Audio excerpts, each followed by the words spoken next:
খবর 24 সাথে আপনাকে স্বাগত। নতুন নতুন খবর জানার জন্য আমাদের চ্যানেলে চোখ রাখুন। ভয়াবহ আগুন বাংলাদেশ সচিবালয়ে। বুধবার মধ্যরাতে ঢাকায় বাংলাদেশ সচিবালয়ে আগুন লাগে। 6 ঘন্টার চেষ্টার পর আজ বৃহস্পতিবার সকাল 8টা নাগাদ আগুন নিয়ন্ত্রণে আনা সম্ভব হয়। এদিকে আগুন নেভাতে এসে দুর্ঘটনায় এক দমকল কর্মীর মৃত্যু হয়েছে।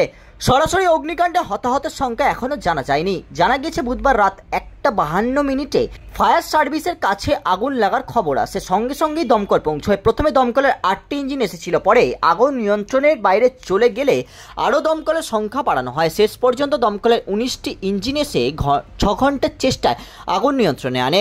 আগুন লাগার কারণ এখনও জানা যায়নি। এদিকে আগুন নেভানোর সময় ট্রাকের ধাক্কায় এক দমকল কর্মীর মৃত্যুর খবর মিলেছে। জানা গেছে সোহানুজ্জামান নয়ক নামক ওই দমকল কর্মী জলের পাম্পের সঙ্গে পাইপ লাগাতে যাচ্ছিল। রাস্তা পার হওয়ার সময় দ্রুত গতিতে একটি ট্রাক এসে তাকে ধাক্কা মারে। তাকে ঢাকা মেডিকেল কলেজ হাসপাতালে নিয়ে যাওয়া হলে তাকে মৃত্যু বলে ঘোষণা করা হয়। বাংলাদেশ সচিবালয়ে যুব ক্রীড়া মন্ত্রক, ডাক, টেলিযোগাযোগ ও তথ্য প্রযুক্তি মন্ত্রক, পল্লী উন্নয়ন ও সমবায় মন্ত্রক, শ্রম ও কর্মসংস্থান মন্ত্রক, অর্থ মন্ত্রক, সড়ক পরিবহন ও সেতু মন্ত্রকের বিভিন্ন বিভাগ রয়েছে। এদিন সকালে ঘটনাস্থলে এসে স্বরাষ্ট্র উপদেষ্টা লেফটেন্যান্ট জেনারেল মোহাম্মদ জাহাঙ্গীর আলম চৌধুরী বলেন, বাংলাদেশ সচিবালয় আগুনের ঘটনায় উচ্চ পর্যায়ের তদন্ত কমিটি গঠন করা হবে। কমিটির সদস্য 5 থেকে 11 জন হতে পারে।